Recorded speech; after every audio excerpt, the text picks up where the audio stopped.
my slides. At some point in the talk, there are actual, like I will ask questions. So you guys are welcome to either unmute and answer them or put them in the chat. I mean, it's not, it's not a test. We're not testing anybody. It's just to kind of give you an idea of what you could expect if you were taking the time. We'll talk a little bit about that. So that just started this.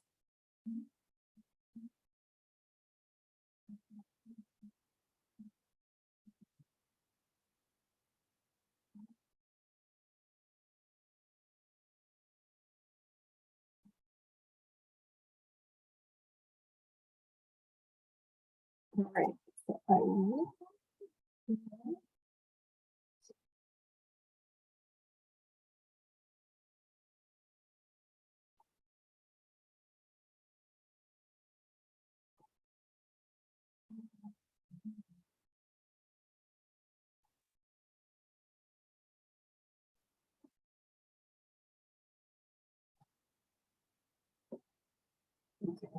Sorry, I have 3 monitors in here, and I don't know why all of a sudden this is just being very strange.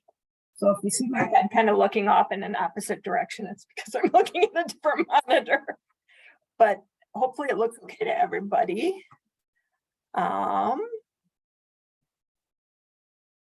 Is this the right setting? How does that look? Okay. All right, so I am Denise Massell, and I am the coordinator at the University of Wisconsin here in Madison, Wisconsin. And welcome to what we have now renamed our supplemental learning opportunity, which we referred to as our TAGME study session in the past, and we'll get to a little bit as to why we changed the name. But today we're just going to talk about CLER pathways to excellence and the ACGME institutional requirements. So here's our outline, and we'll just go through, like I said, quickly why we changed the name of this. A few TAGME tips for those of you who are maybe planning on taking the TAGME exam this year or in the future. And then these are just the 2 areas that we'll discuss: the CLER pathways to excellence and the institutional requirements. And those page numbers refer to the page numbers of the information that TAGME provides to all of their exam takers. So basically it's an open book test, and they provide you with the book, so to speak. All right, so the reason why we changed the name of the session, I am the chair of the ACURE Professional Development Committee and am on the ACURE Executive Committee. And so we discuss this at both of our meetings, and really to kind of try to increase the number of people who attend these sessions, because really the topics presented are pertinent to all coordinators. So it isn't necessarily just for people who are taking the TAGME exam, but for anybody that wants to learn a little bit more about various GME related topics. So we won't necessarily always cover stuff that's in the TAGME study guide. Most of the time we probably will, because there's a lot of information in there. But we will probably discuss other topics as well. So this is going to be kind of a combination of this is what you can expect to see related to these 2 different, to the CLER and to the institutional requirements, as well as some questions just to kind of give you an idea of, what you might be tested on if you take the TAGME exam. So just some quick TAGME study tips for anybody who is planning on taking it. Like I said, it's an open book test. TAGME provides you the study guide, and that is everything that you would study, and that is what you would use during your exam. Lynn Bass, who was actually the coordinator who started all of these wonderful TAGME study sessions, recommended studying 4 to 6 weeks prior to the test. I've taken the test 3 times. The last time I took the test, I did study for probably a month and a half, and really only did kind of on my lunch hours. So a little bit of studying in each section for a half an hour or so a day during the week. And then I studied for a few hours the night before. But really, you're not going to have to like memorize anything because it's all going to be available to you. So really the key is knowing where to find the information. And when I took the exam, it did even jump around. So it actually would test you on a certain, if it was the common program requirements, there would be like say 6 questions related to the common program requirements, and then it would move on to another section. So you didn't have to flip back and forth through that whole huge binder. It would at least allow you to look at one section for each of them. I put all of the study materials into a binder with tabs so I could easily just like sort or skip through it as I was looking for answers. It is available to you as a PDF, which you can open during the exam. So you have either option. You can go old school with the paper, or you can use the online PDF. For testing skills, the glossary of terms and the FAQs are good for drills. You will not be tested on urology requirements specifically. You will be tested on the common program requirements, institutional program requirements, and then anything else that's provided in that study guide. And then lastly, we would just tell everybody to try to attend as many of these study groups as you can, just because it's good reinforcement. All right, so what is CLER and how will it affect you? So obviously up here you'll see it's clinical learning environment review. We'll move on to this. So the ACGME established the CLER program in 2012 to provide GME leaders and executive leaders of hospitals, medical centers, other clinical settings with formative feedback aimed at improving patient care while optimizing the clinical learning environment in 6 important areas. The CLER program conducts site visits to hospitals, medical centers, and other clinical settings of ACGME accredited institutions that host residency and fellowship programs. So you have probably all had these at your institution. If you haven't, and you have any questions, we can definitely talk about it at the end. We've probably had 3 or 4 since this started in 2012.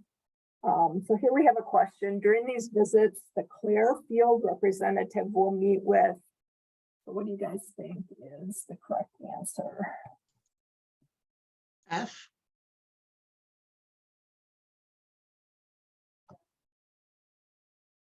Correct.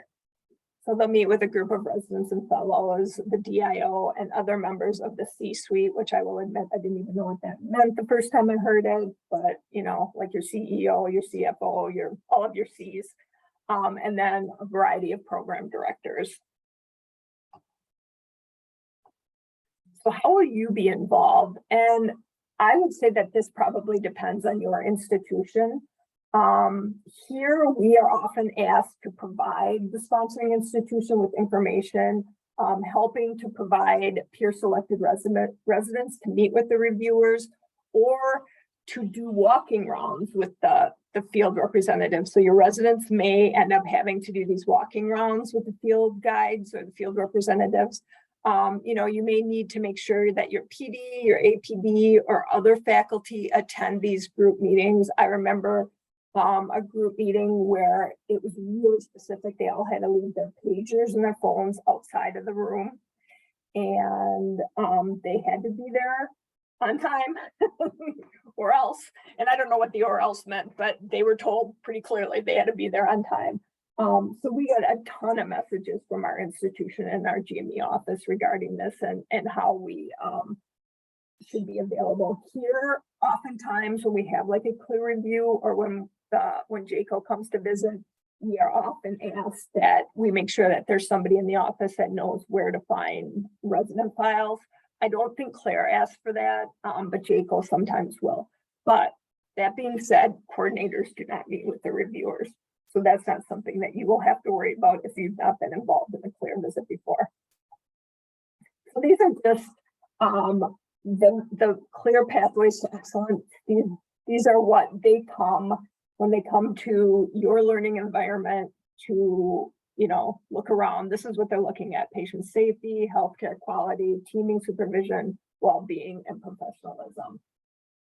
So I'm just going to say, before we move on to the next slide, that there is a lot of information contained in it. I'm not going to read it. You don't necessarily have to read through it. It's something you can go back and look at if you're super interested in it. But it's just to give you an idea of what you will have to look through if you take the TAGME exam. That they may ask you a question, and this may be what you'll be looking through to find the answer to the question. All right, so first off, patient safety. These are the 7 pathways that they come and look, review when they come for the CLER visit. You can just take a look at all of these things. And it's just, it was interesting to me as I was putting this together to just go through it and remind myself what it is that our clinical learning environments are required to provide, required to ensure, required to conduct.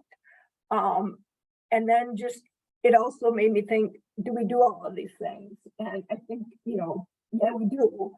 And if we don't, that's obviously a big problem. But it's just good to remind us who are down kind of in the weeds a little bit sometimes, what the bigger institution is having to deal with. So I know for like our residents, where it says things like giving them experiences related to patient safety, we actually, for our incoming new residents, have a required patient safety orientation where they do like an RCA and they talk about patient safety event, like it says here, RCAs and reporting safety events and stuff like that. So that's one way that our institution helps our programs meet those requirements.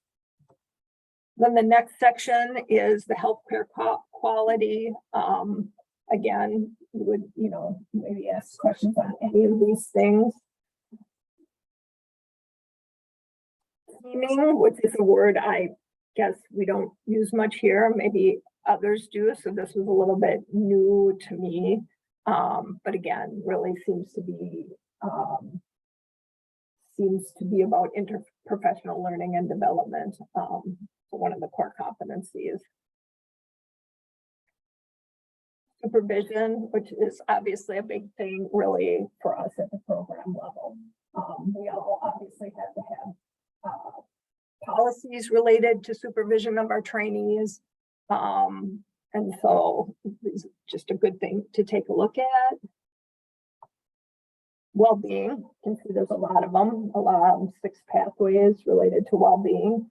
Again, something hopefully everybody is doing at the program level as well as at the institutional level, making sure that our learners and our physicians and really all of our staff are being able to work in a community that takes well-being seriously. And then professionalism is the last of sort of those core competencies that the field reviewer will come and look at and talk to your residents and faculty and the C-suite about. All right, so next slide. Your sponsoring institution must provide all members of the clinical care team with quality improvement outcomes. True or false?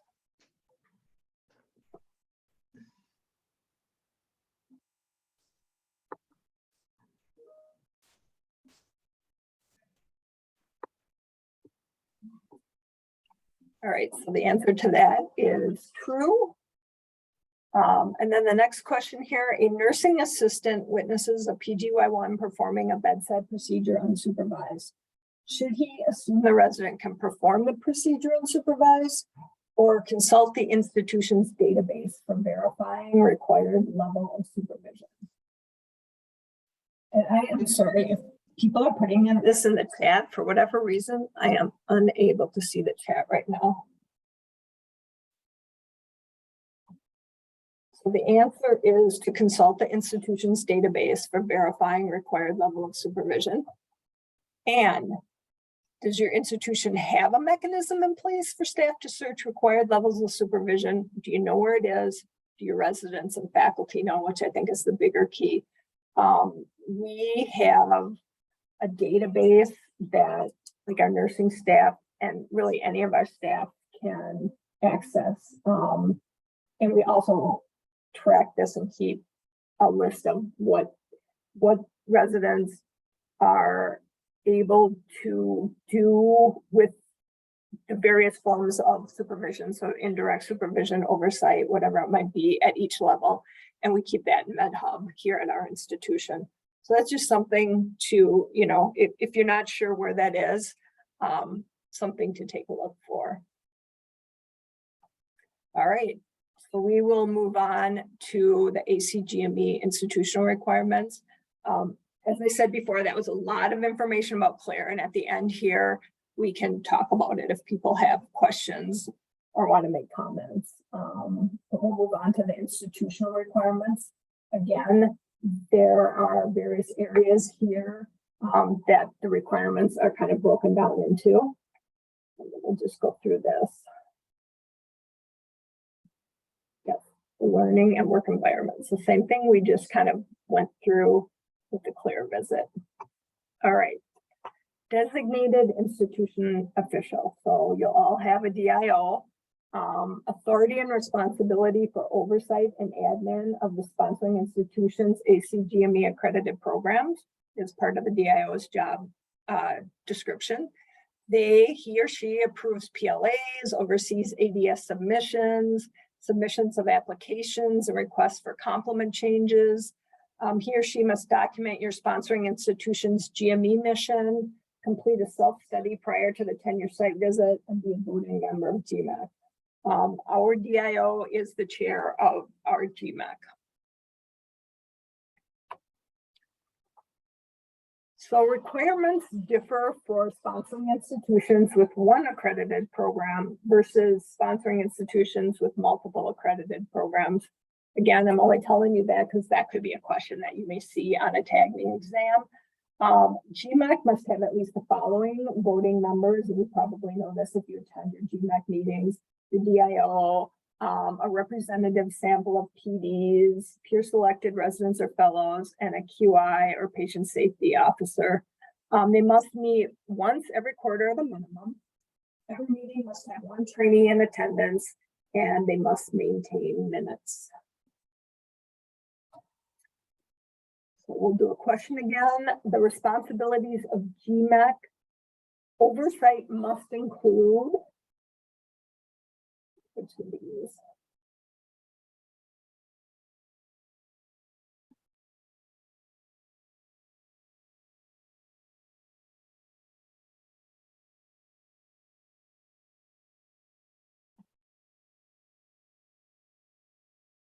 All right, so all of the above. And while training well-being does not appear in the requirements, and therefore would not be your answer on the TAGME exam, because you have to answer the question based on what you see in front of you in that guide, I like to believe that GMAC does and should have oversight over training well-being. And I'm guessing most GMACs do take that into account. So that being said, B, C, D, and E would technically be the correct answer if we were taking the test. All right, the GMAC must meet a minimum of blank during an academic year.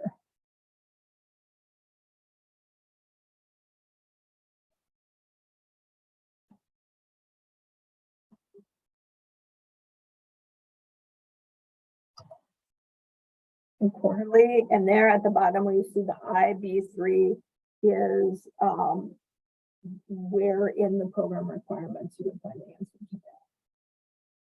All right. Your program wants to delete a participating site. Do you need GMAC's approval? True or false?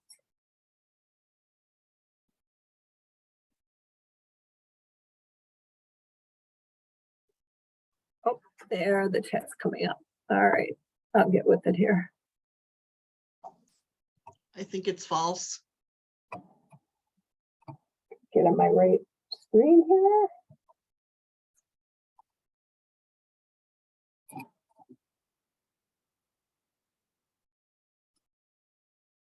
Actually true.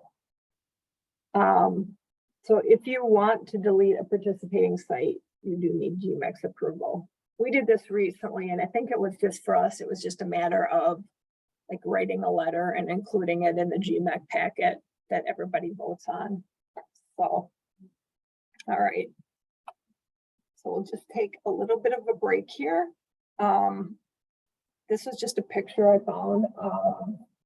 Probably northern Wisconsin in the fall, but the trees are starting to turn a little bit here.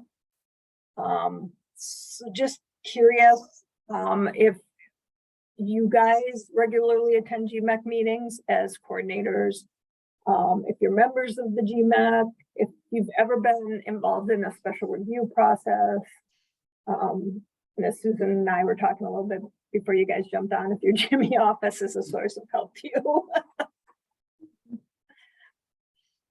Well, I'm not part of the GMEC at No, all. no. No. Or this, or a special review process, no. No.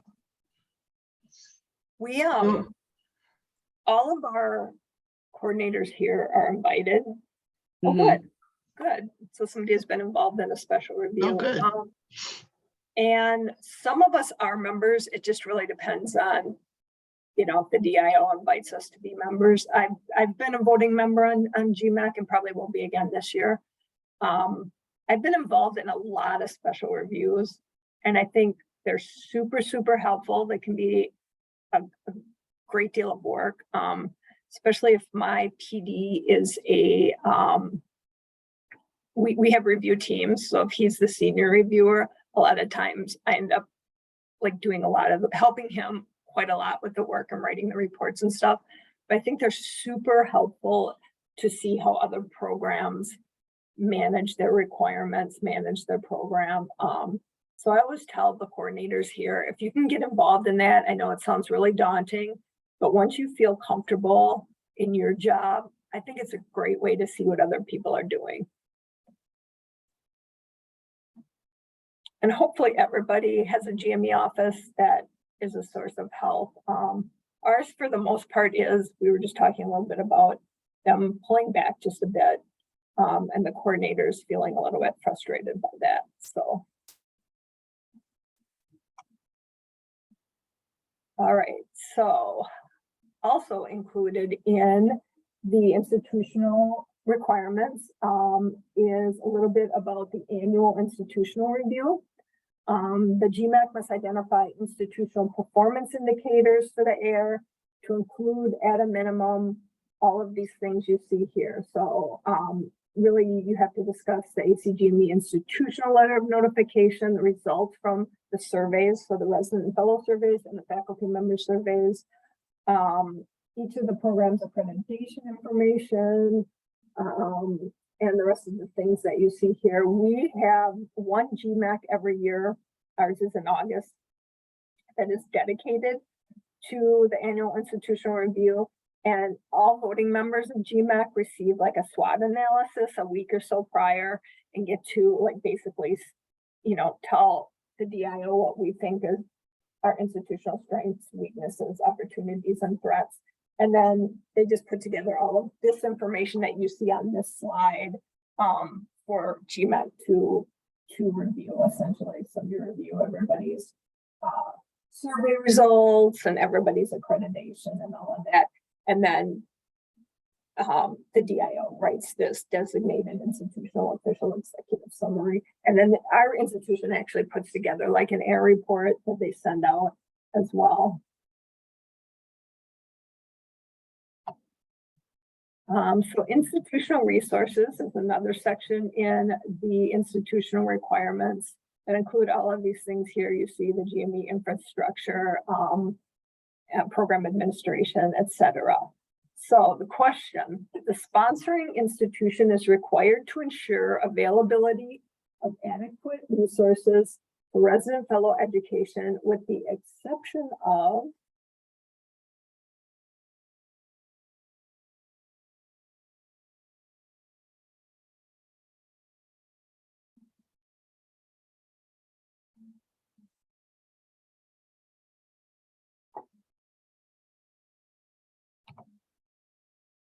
So the answer is 3.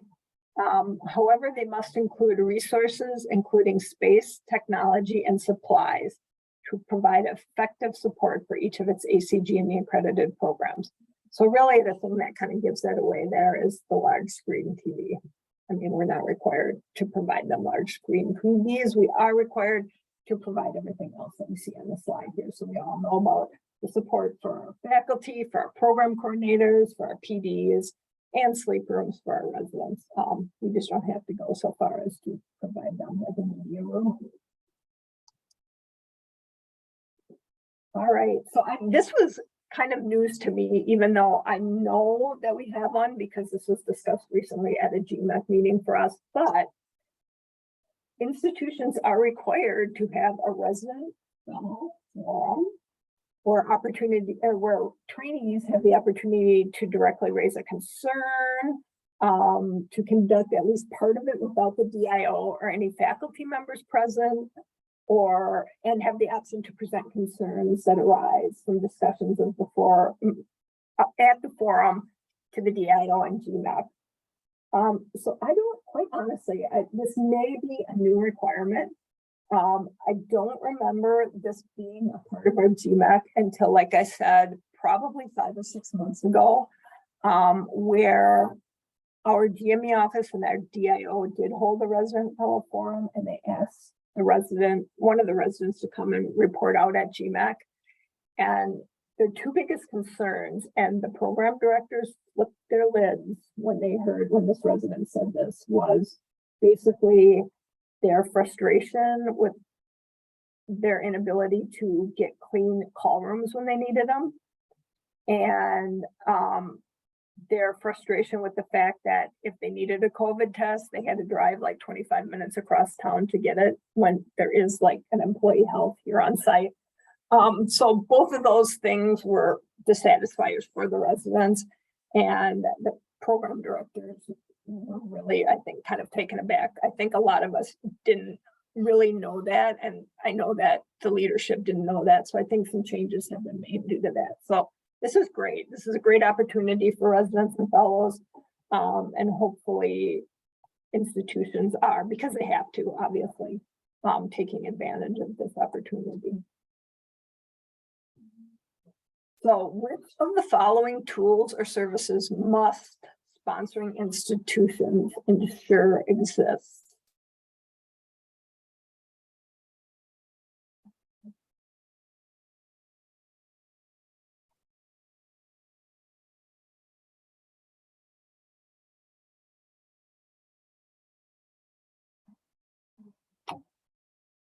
All right, and the answer is all of the above, which I'm sure we all have all of these things: IT, patient transport services, access to medical literature, and medical records. The learning and working environment. The sponsoring institution is responsible for oversight and documentation of resident fellow engagement in the following. So all of these things we kind of discussed when we were talking about the CLER site visit. The sponsoring institution has to make sure that they have oversight and they document that we're doing all of these things. So the sponsoring institution, in partnership with its ACGME accredited programs, must provide access to appropriate tools for self-screening in relation to wellness. True or false?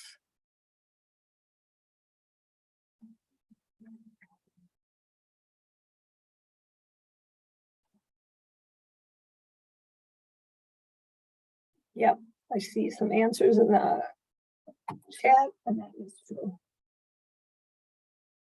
All right. Which of the following is the sponsoring institution not required to provide?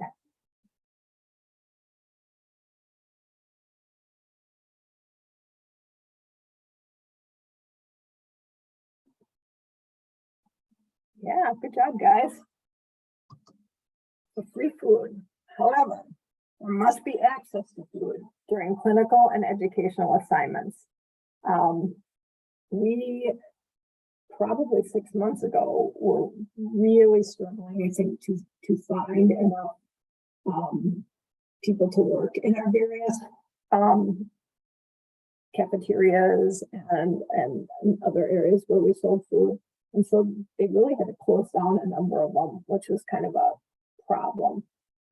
So during that time, we actually in our department like supplied the residents with snacks until that was all back kind of up and running again with 24/7 access. There was always food access, but I think getting food out of the vending machine isn't necessarily always food access in the mind of the residents. All right, so the sponsoring institution, in partnership with each of its programs, must engage in practices that focus on ongoing mission-driven, systematic recruitment and retention of a diverse and inclusive workforce of trainees, faculty members, senior administrative staff members, and other relevant members of its GME community. And I just put this out there. I think, this is a big thing in GME now, and something we're all, I think, really focused on. So just kind of a reminder. And actually going back to this one, I think from a TAGME perspective, the thing to keep in mind is as you're reading this question that, you're looking for what is not required opposed to what is. So they can kind of throw those out there sometimes and make the questions maybe a little bit more difficult or confusing. All right. So institutional GME policies and procedures, as we all know, these are all policies and procedures that our sponsoring institutions are required to have. In a lot of cases, we are all required to have them at the program level as well. One of the things that keeps us all busy, keeping our policies and procedures up to date. All right. So which of the following Can I just ask the question, Denise? Sure. What's substantial? Can you go back to the slide? What's sustainable disruptions? What's that? That is if like a hurricane hit. I think that's probably one of the examples that has actually happened. And your sponsoring institution is somewhat destroyed and the residents have to be sent somewhere else. Okay. I'm following now. It's just kind of weird to see like what did that mean to break it down? But now I see what you're saying. I get what there have been times when that has happened, so I understand. Yeah, and I think you see closures and reductions too, where I think recently there was a healthcare facility that was bought out, I believe, and their residents, so numerous of their ACGME programs were just basically like they didn't have, I don't know if it was the money for them or whatever, and they basically had to, find homes for those residents. Oh, wow. Yeah. One of the things that we all, I think, hope never happens to us. Yes. Thank you. You're welcome. All right, so which of the following is not required to be referenced in a contract or agreement of appointment?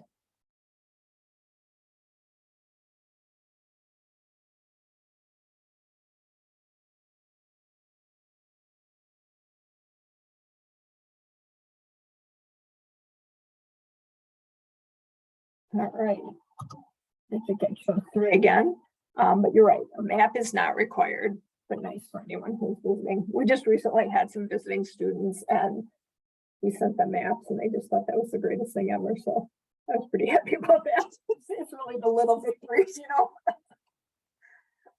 So the sponsoring institution must ensure that each of its programs provides a resident fellow with a written notice of intent when that resident's agreement will not be renewed, when that resident will not be promoted to the next level of training, or when that resident will be dismissed. True or false? Yeah, good job, guys. That is true. All right, if your trainees are required to attend orientation, must the sponsoring institution provide health insurance during that period? True or false?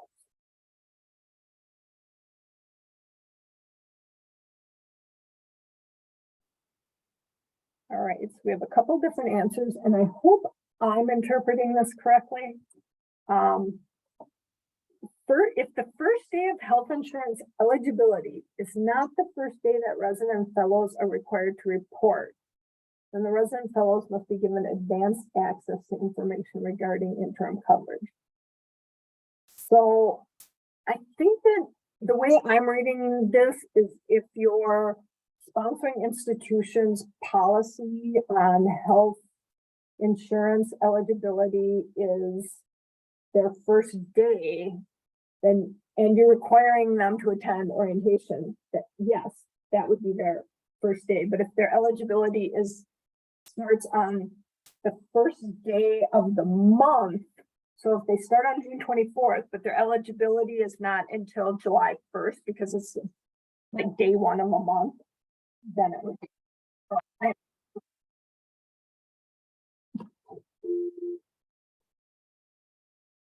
All right. Do your residents get 6 weeks of paid medical parental leave?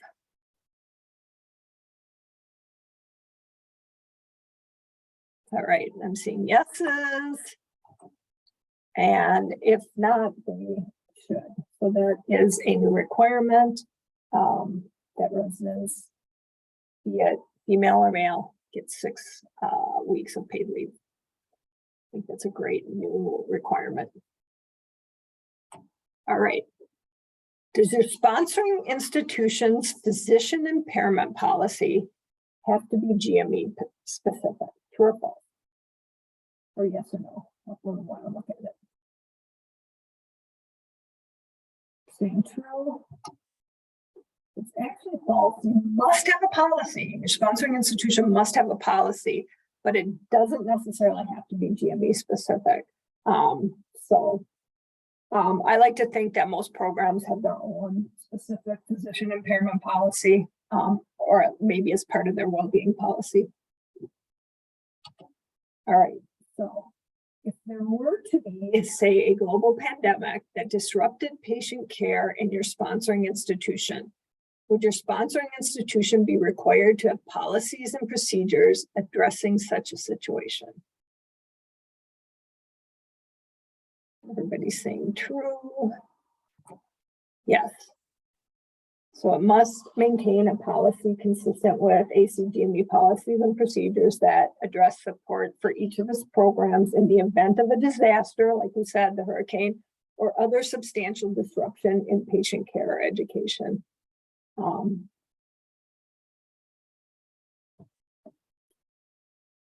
If your sponsoring institution were to close, would it be required to let trainees complete training and or assist with placement elsewhere?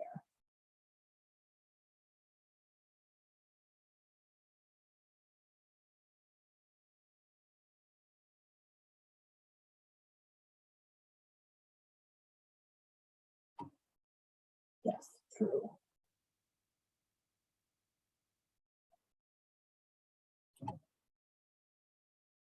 And then lastly, questions or comments? When was the last time you read your institutional requirements? I am going to, if you guys are okay with it, I'm going to stop sharing so that I can at least see everybody. And then if we want to chat about anything, we can.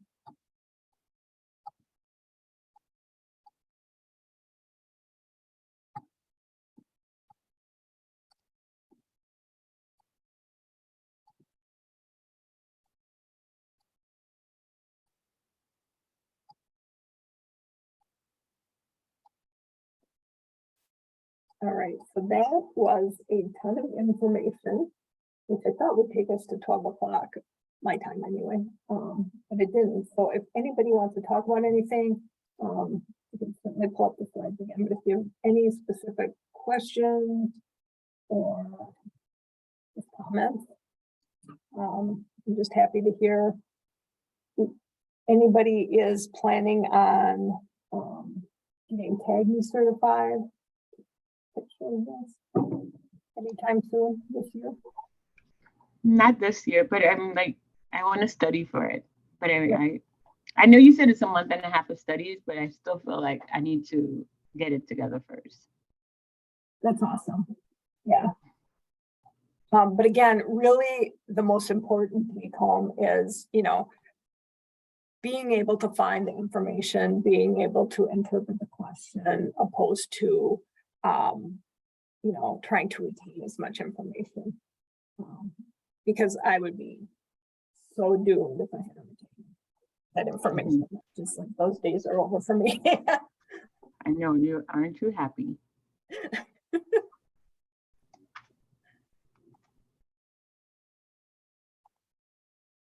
Otherwise, how's everyone doing? Is everybody getting ready for recruitment season? Getting ready for ACURE to open?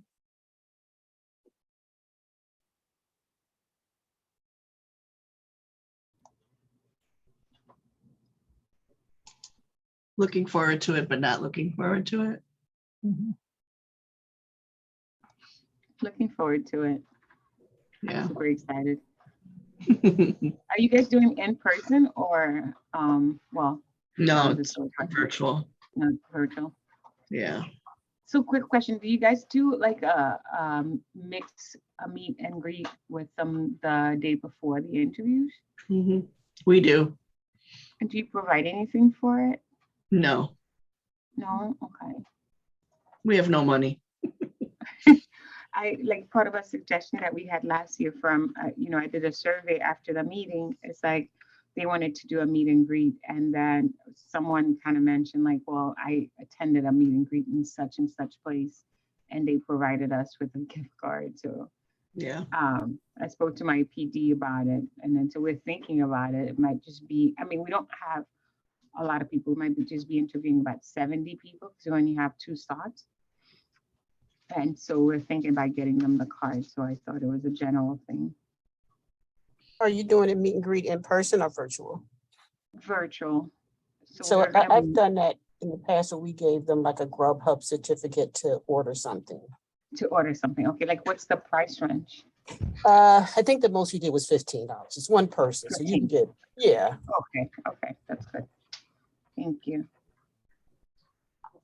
It's interesting because, like, it's not like because we don't have the money to do it, but we have all these rules here about what we can provide and what we can't.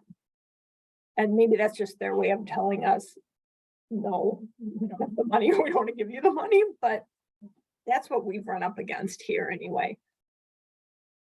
Is, we're not allowed to send people like gifts. Last year I sent them gifts. I got them those little speakers, that desk speakers with our logo on it. That was well received. But this year, if I send them the $15 meet and greet card from Grubhub, I will not send a gift because that like pretty much around the same price. It's gonna be one or the other. We do, however, get our residents pizza when they have to do the meet and greet, so that they'll at least show up.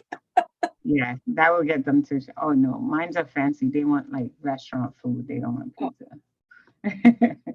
Like if they have to be here, they're gonna make me pay for it. What city are you in? New York. I'm at Lenox Hill. Yeah.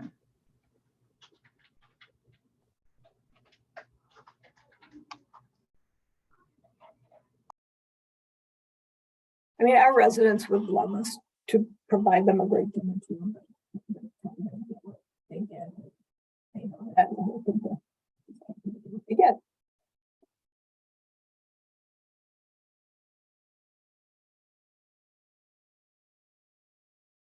Well, thank you guys for joining. I'm so happy to take anybody's recommendations for things you would like us to present in the future, whether it's one of these supplemental learning opportunities or to try to find a speaker for some other professional development session we could have. I mean, anytime you have an idea, or if you run across a speaker you've seen somewhere, please feel free to send it my way. We just want to provide people with the information they need to be able to do their jobs better, also without wasting people's time. So, and I will put a plug in, for anybody who is taking the test, doing one of these sessions is a great way to kind of force yourself to have to read over the test booklet that TAGME provides. So if anybody is ever interested in doing that, let me know as well. Next month, we have a visitor speaking with us for a professional development session. I don't know what the topic is. I'm going to reach out again to her probably tomorrow to see. So, but I'll send something out to our home office course and hopefully see everybody there. Thank you. You're very welcome. Everybody have a great day and a great upcoming weekend. You too. Thank you. Yes. Yep. Take care. Bye, everyone. Bye. Bye.